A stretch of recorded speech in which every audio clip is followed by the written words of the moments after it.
Good morning. রোববার, এখন প্রায় 11:30 বাজে।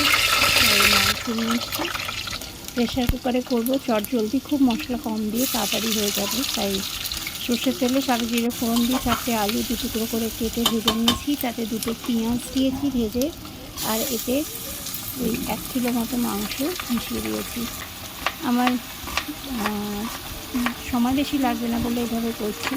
আর 4টে কাঁচা টমেটো, একটু আদা রসুন পেস্ট, আর টক দই 1 বাটিতে, মানে 3-4 চামচ টক দইতে একটু জিরে, হলুদ, ধনে গুঁড়ো মিশিয়ে অল্প জল দিয়ে মিশিয়ে নিয়ে রেখে দিয়েছিলাম, ওটা দিয়ে দিলাম। আমি চিকেনটা এখানে কষাবো না তেল দিয়ে, শুধু একটু 5 থেকে 10 মিনিট ভেজে নেব। নুন দিয়ে দিলাম, দিয়ে ভালো করে ভাজবো। রঙটা একটু আসেনি দেখে একটুখানি আরেক 1/2 চামচ হলুদ আর শুকনো লঙ্কার গুঁড়ো, মানে কাশ্মীরি লঙ্কার গুঁড়ো দিয়ে দেবো।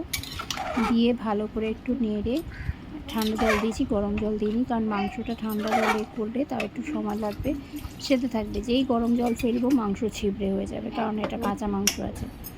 এবার প্রেশার কুকারটাকে বন্ধ করে একটা ফুল আছে আর 2টো সিম আছে দেবো, দিয়ে আমার পাতলা মাংসের ঝোল রেডি।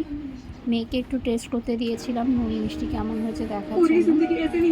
দিব্যি খেয়ে বলেছে ভালো হয়েছে, শেষ করে বলেছে আরও 1 বাটি দাও, আমি খাবো। তো চলুন ঝোলটা একটু টেস্ট করে চানের ব্যবস্থা করি, জামা কাপড় ছাড়াই করে নিজেও ভাত বসাবো, রান্না বাকি এখনো ভাতটা করা। আজকে চটজলদি ডে 1, আমার মেয়ের প্লাস্টার পা, তাই সবচেয়ে ইজিয়েস্ট ওয়েতে রান্না করলাম। কেমন লাগলো জানাবেন।